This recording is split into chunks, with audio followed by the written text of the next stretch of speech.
안녕하십니까. 저는 서울 아산병원 류마티스 내과에서 진료를 쭉 해온 유빈이라고 합니다. 오늘은 류마티스 질환에 대한 전반적인 말씀을 좀 드리고요. 특히 어르신들한테서 흔히 발생하기로 유명한 그 류마티스 질환 두 가지를 또 소개 말씀 드리겠습니다. 어, 류마티스 질환이라 하면 우리가 쉽게 표현드리자면 여기저기가 쑤시고 아프다 하면 일단 류마티스 질환이 아닌가 한번 의심해 봄직합니다. 흔하게는 류마티스 관절염, 퇴행성 관절염, 뭐 루푸스, 근염, 강직척추염, 통풍 그런 것들이 알려져 있는데요. 아마도 이 중에 한두 개는 이전에 들어보셨을 가능성이 있습니다. 이런 증상이 주로 나타납니다.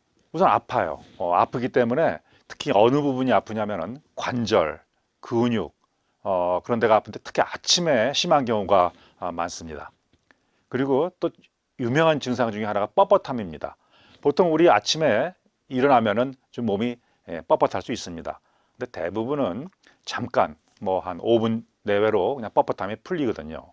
그렇지만 이 류마티스 질환인 경우에는 그 뻣뻣함이 굉장히 오래 갑니다. 보통 뭐 1시간 이상 가기도 하고, 특히 이제 한 자세로 오래 앉아 있다가 움직일 때 그런 뻣뻣함이 특히 아주 심하게 발생을 하죠. 그래서 아침에 주로 발생하기 때문에 뭐 아침 강직 혹은 뭐 조조 강직 그런 표현을 하기도 합니다.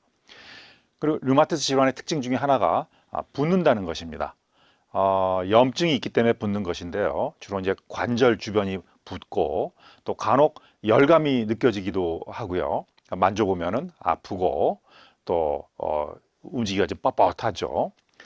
그리고 류마티스 질환에 또 잘 나타나는 것들이 전신 증상인데요. 그 전신 증상이라 하면은 괜히 쉽게 피로하고 예전보다 이렇게 에너지가 없는 것 같고 좀 무기력한 그런 느낌을 느끼는 것이 이 류마티스 질환의 특징이 되겠습니다. 뭐 그 개별적으로 조금 말씀을 드리자면 퇴행성 관절염의 경우에는 무릎이라든지 고관절, 히프라고 하죠. 그다음에 손가락 끝마디 등에 통증이 나타나고 특히 이제 움직일 때 증상이 심해지는 경향이 있습니다. 류마티스 관절염은 이런 손가락, 발가락 그런 작은 관절에 그것도 좌우가 대칭적으로 이렇게 나타나기도 하고요. 물론 무릎이라든지 팔꿈치, 어깨에도 오기도 합니다. 특히 이제 류마티스 관절염은 아침 강직이 아주 특징인데요.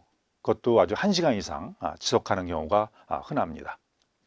통풍도 들어보셨겠지만 주로 엄지발가락에 아주 갑자기 나타납니다. 아주 통증의 정도가 아주 극심하기 때문에 뭐 자다가 깨기도 하고요. 벌겋게 붓기도 하고 뭐 제대로 걷기가 힘듭니다. 되게 평상시보다는 다른 쩔뚝거리는 걸음을 하기도 합니다. 강직 척추염은 허리가 서서히 이제 굳고 아프면서 굳는 것인데 주로 이것도 허리가 아프다가 하면 아침에 주로 심합니다. 오히려 운동을 하면 조금씩 좋아지는 특징이 있습니다. 한번 잠깐 또 볼까요? 이거는 이제 2002년도에 나온 영화 포스터인데요. 여기에 그 주인공으로 나오신 이 할머니를 보세요. 특히 이제 할머니 한번 오른손을 보세요. 오른손이 울퉁불퉁하죠. 저게 아주 전형적인 그 퇴행성 관절염의 손입니다. 글쎄, 할머니가 웃으시는 거 봐서는 그렇게 아파하시는 것 같지는 않는데 이게 이제 사람에 따라서는 이 손마디가 특히 아침이나 뭐 쓰고 나면은 조금 아프다. 그다음에 손이 좀 굵어진다라고 하는 그런 증상을 호소하신 분이 흔하세요.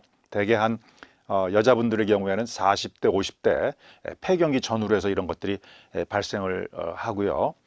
집안 내력이 있는 경우가 종종 있습니다. 그리고 할머니 저 멀리서 걸어오시는 장면을 보면은 허리가 약간 구부정하면서 특히 무릎이 약간 좀 손을 얹고 있는 모습이 불편해 보이죠. 아마도 이 할머니는 저 무릎에 퇴행성 관절염이 있을 것이다 생각을 할 수가 있습니다. 이 퇴행성 관절염은 그냥 그 아픈 부위에만 증상이 있기 때문에 사실 장수하는 데는 크게 지장이 없습니다. 이 할머니도 실제로 이 영화를 찍을 때는 70대였었지만 90대까지 장수를 하셨다고 합니다. 다음 이 사진은 이제 퇴행성 관절염과는 다른 류마티스 관절염 환자의 손입니다. 손이 변형이 와서 지금 바깥쪽으로 이렇게 틀어진 모습인데요. 물론 이제 류마티스 관절염 환자가 발병을 한다고 해서 하루아침에 이런 것이 생기는 것은 아니고요.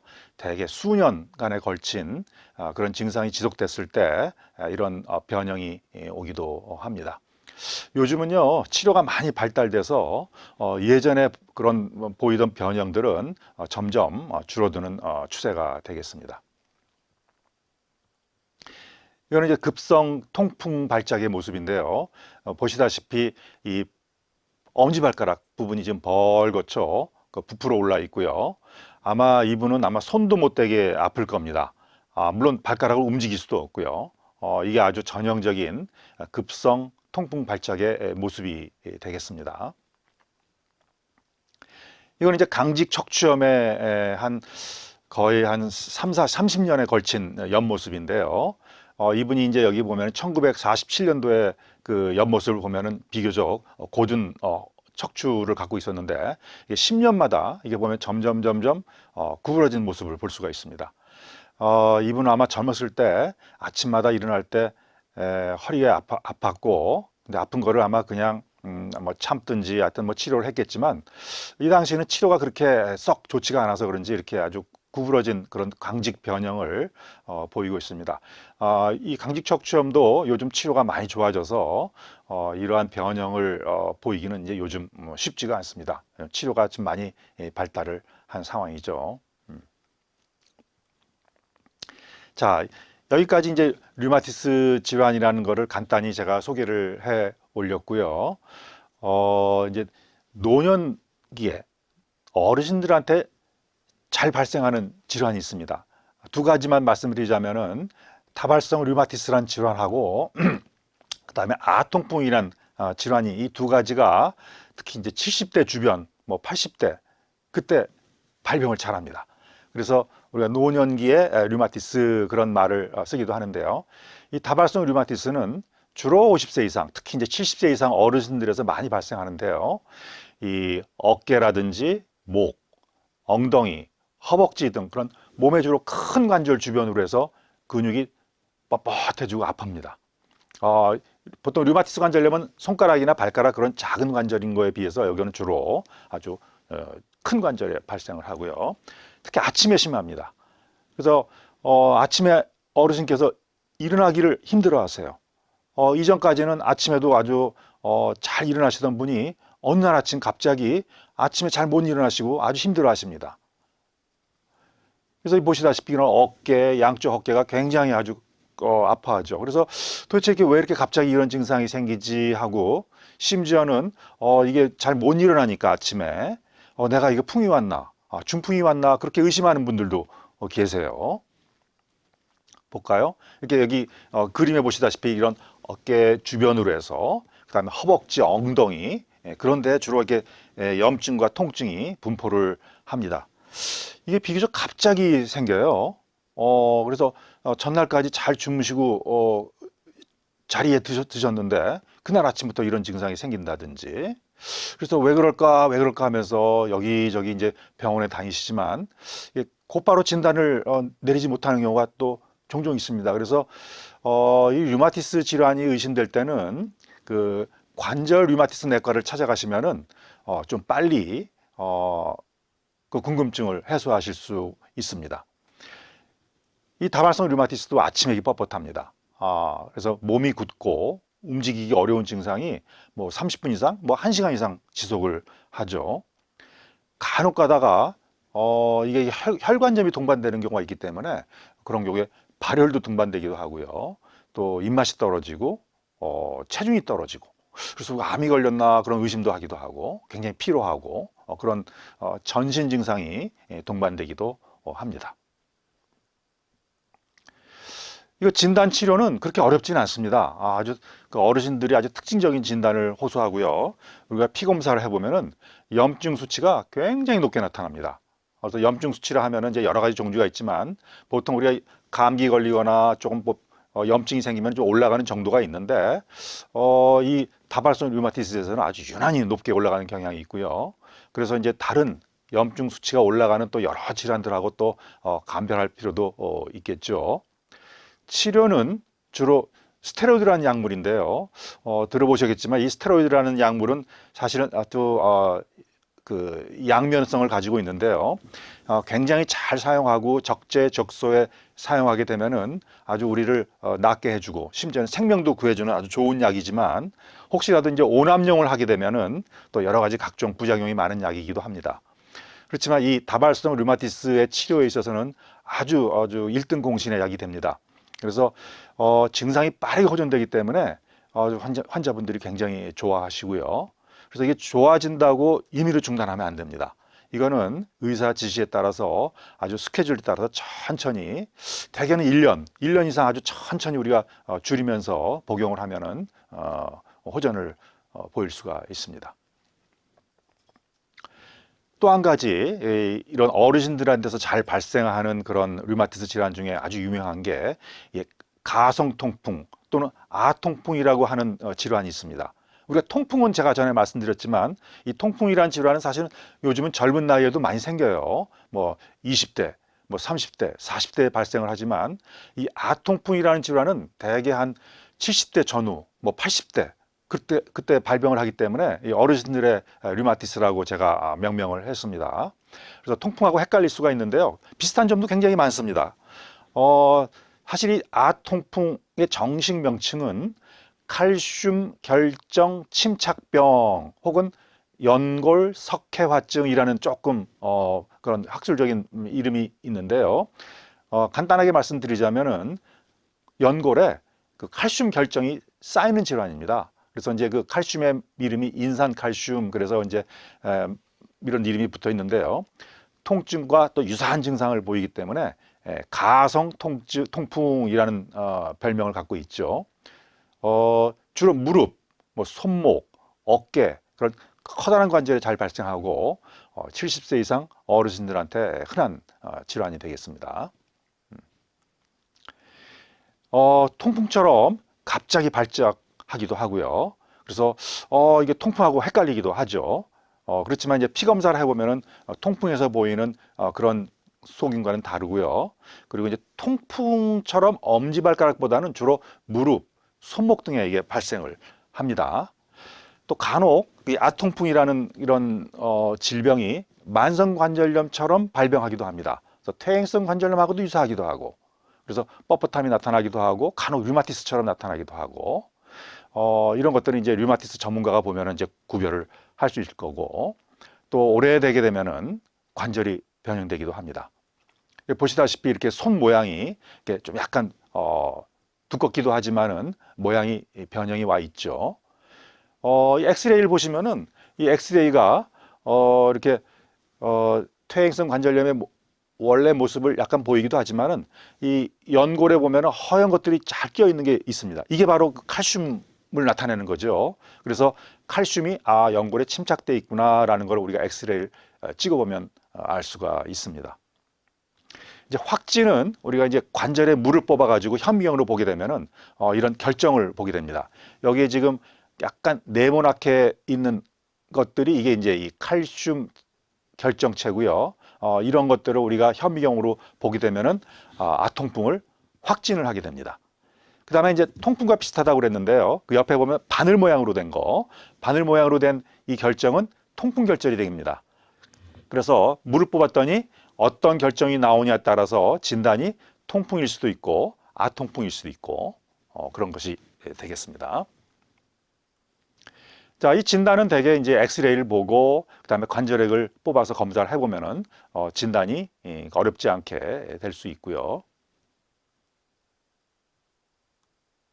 자, 치료는 대개 이제 뭐 소염제를 쓰거나 이런 약물 치료를 하기도 하고요. 아주 심한 경우에는 관절에다가 스테로이드 주사를 놓게 되면은 아주 호전이 빠른 걸 볼 수가 있습니다.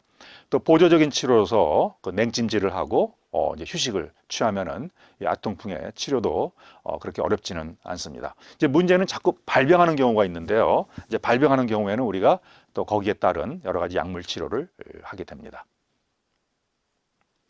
자, 그럼 도대체 이제 여러 가지 이제 류마티스 질환의 종류가 많은데 이런 질환들이 도대체 왜 걸릴까? 우리가 이제 한번 생각을 해보겠습니다. 대개는 크게 두 가지로 나눕니다. 유전적인 요인이 있고요. 뭐 쉽게 말씀드리면 집안 내력인 거죠. 이건 뭐 내가 어쩔 수가 없는 거죠. 어머니 아버지한테 타고난 물려받은 그런 체질이기 때문에 그런 유전적 요인이기 때문에 면역 체계가 이상이 와서 이런 류마티스 질환이 걸린다고 하고 또 마찬가지로 그 쌍둥이인 경우에는 똑같은 그런 유전적인 경향을 받았지만 형은 걸리고 동생은 안 걸리고 그런 경우가 있거든요. 그런 경우에는 이거는 유전적인 요인뿐만 아니라 어떤 주변의 환경적 요인도 관여하리라 그렇게 추정을 하고 있습니다. 그래서 우리가 그 의심하는 환경 요인 중에 하나가 비만이라든지 뭐 과도하게 관절을 사용한다든지 혹은 흡연을 한다든지 혹은 각종 어떤 바이러스에 감염된다든지 그런 것들을 의심하고 있죠. 그래서 우리가 유전적인 요인은 사실은 우리가 바꿀 수가 없죠. 그건 어머니 아버지한테 물려받은 것이기 때문에 그렇지만 환경적인 요인은 어느 정도 우리가 통제가 가능합니다. 우리가 비만을 좀 주의한다든지 과도한 관절 사용을 좀 자제한다든지 뭐 금연하면 더 좋고요. 그 다음에 이제 이런 각종 감염으로부터 우리가 보호를 받기 위해서 예방 접종을 잘 하시거나 아니면은 뭐 불특정 다수가 가는 곳에 마스크를 요즘 쓰는 것이 또 잘 보이고 있는데요. 그런 것들이 이 환경적인 요인을 내가 좀 차단할 수 있는 방법이 되겠습니다. 자, 관리를 어떻게 하면 되겠느냐 그러면 사실은 류마티스 질환에 해당되는 것이기도 하지만 그냥 일반적인 우리 전반적인 심폐기능을 포함한 전반적인 건강관리에도 이것이 도움이 될 거라 생각을 합니다. 꾸준한 운동, 유산소 운동 그런 것들이 도움이 되죠. 그래서 운동을 어떻게 하면 좋겠느냐라고 이렇게 질문을 우리가 받을 때 대개 한 30분에서 1시간 정도 하시면 됩니다. 어떤 운동을 하면 되느냐? 뭐 여러 가지 뭐 수영도 있고 뭐 걷기도 있는데 제일 간편한 것들은 걷기입니다. 보통 버스 한 정거장 정도 보통 한 30분 정도, 30분 정도 걸으면은 그것도 매일 해주신다면은 아주 굉장히 훌륭한 운동이 되겠습니다. 자전거 타기는 사실은 전 한번 넘어지게 되면 부상이 위험이 크기 때문에 저희가 그냥 실내 자전거를 타시거나 그렇게 그걸 권하죠. 근력 운동도 굉장히 중요합니다. 이제 이게 연세가 드시면서 근육이 점점점 빠지게 되는데요. 이게 약해진 근육을 강화하기 위해서 늘 근육 운동을 해서 근육이 빠지지 않도록 하는 것도 굉장히 중요한 요소가 되겠고요. 그래서 스트레칭도 해주시면 굉장히 좋습니다. 이게 아침에 일어나시면 좀 굉장히 뻣뻣하시잖아요. 그러면 이제 아침에 일어나서 그냥 모든 관절을 조금 가볍게 체조를 하면서 풀어주시면은 굉장히 도움이 되겠습니다. 운동이 좋다고 하니까 또 너무 혹시 과도하게 해서 하면 좋지 않기 때문에 운동을 하다가 통증이 심해질 때는 그때 즉시 운동을 쉬는 것이 필요하고 무리한 운동은 절대로 피하시는 게 좋겠습니다. 먹는 식습관에 대해서는 우리가 이제 보통 뭐 각종 뭐 여러 가지가 얘기되고 있지만 저희가 한마디로 말씀드리자면은 골고루 그다음에 체중 관리를 비만을 피해서 하시라라는 것이 간단한 정답이 되겠습니다. 그래서 적정 체중을 유지하는 것이 좋겠고요. 또 골고루 영양 섭취를 위해서 뭐 채소, 과일, 뭐 콩물 그런 것들이 권장이 되고 있습니다. 뭐 각종 비타민이라든지 뭐 여러 가지 영양제, 건강식품 그런 거에 대해서는 한번 담당 의사라든지 그런 상의를 받아보시는 게 좋겠고요. 이런 건강한 식습관을 유지하시는 분들한테서는 뭐 그렇게 적극적으로 권장되지는 않습니다만 개개인별로 그거는 한번 문의를 하시기를 바랍니다. 또한 충분한 휴식도 중요합니다. 너무 무리한 것은 좋지 않다고 말씀드렸는데 관절에 부담을 주지 않도록 하기 위함이죠. 그리고 스트레스도 굉장히 안 좋습니다. 집안에 어떤 굉장히 안 좋은 일이 있거나 혹은 주변에 어떤 안 좋은 일이 있을 때 이런 류마티스 질환이 악화되는 경향이 종종 있기 때문에 이건 나름대로 스트레스 관리법을 터득하실 필요가 있겠고요. 정기적인 검진도 굉장히 도움이 됩니다. 조기 진단을 해서 병이 더 진행하기 전에 우리가 치료를 하는 것이 중요하겠습니다. 이제 마지막으로 이 예방 접종이 굉장히 중요합니다. 특히 독감, 코로나, 폐렴, 요즘 또 좋은 약이 나온 대상포진, 이런 것들에 대한 그런 예방 효과가 확실한 것들을 우리가 접종을 받음으로써 이건 지금 문명의 이기를 우리가 누리는 것이죠. 그래서 이런 것들이 기존의 어떤 류마티스 질환을 악화시키기도 하기 때문에 예방 접종이 굉장히 중요하다라고 강조를 드리겠습니다. 전반적으로 류마티스 진단 치료는 이렇게 의사가 이렇게 물어보고 신체 검사하고 피 검사하고 그다음에 엑스레이도 찍고 초음파도 찍고 MRI 같은 걸 찍을 수도 있고요. 이렇게 해서 우리가 진단을 정확하게 하는 것이 먼저 중요하겠습니다. 그래서 정확한 진단을 하게 되면은 거기에 따른 치료 방법이 이제 이 현대의학의 발전에 따라서 굉장히 아주 발전된 것들이 나와 있기 때문에 관절 류마티스 내과에서 가시면은 이 류마티스 질환은 전문가의 도움을 받을 수가 있습니다. 류마티스 질환의 치료를 보면은요, 되게 약물입니다. 요즘 옛날에는 그냥 소염제, 아스피린 계통의 소염제 같은 비스테로이드 소염 진통제가 이제 기본적으로 많이 쓰이고요. 예전에 보면은 관절약 먹으면 속 버린다, 뭐 안 좋다 그런 말씀들을 많이 하시곤 했는데 요즘 비스테로이드 소염제는 굉장히 그 위장 장애에 대해서 아주 보호를 주는 그런 좋은 약들이 나와 있고요. 또 류마티스를 치료하는 약제들도 굉장히 많이 발전이 돼 있습니다. 기존의 약주도 있지만 최근 들어 개발된 생물학적 제제라고 해서 어떤 특정 타겟을 우리가 하는 어떤 약물이라든지 혹은 주사로 해가지고 어떤 특정 분자를 갖다가 우리가 차단하는 그런 생물학적 제제가 많이 개발되고 있고 실제로 시판되고 있습니다. 물론 단점은 가격이 좀 비싸긴 하지만은 또 우리나라 보험제도 하에서 혜택을 받을 수 있는 방법도 굉장히 많습니다. 덧붙여서 보조적으로 우리가 물리치료를 한다든지 운동치료를 함으로써 우리가 근육이 빠지는 것을 예방한다든지 또 관절이 굳어지는 걸 예방하는 그런 보조적인 운동을 해주는 게 아주 도움이 되겠고요. 이제 이런 약물 치료를 했음에도 불구하고 관절이 불가역적으로 비가역적으로 손상이 되는 경우에는 관절 치환술, 인공관절이라고 하죠. 그런 수술적인 요법을 고려할 수 있겠습니다. 요즘은 이런 약물 치료가 굉장히 발전을 해서요. 20년, 30년에 비하면은 이런 류마티스 질환으로 수술을 받는 환자들이 굉장히 많이 줄었다고 합니다. 네, 이상으로 마치겠습니다.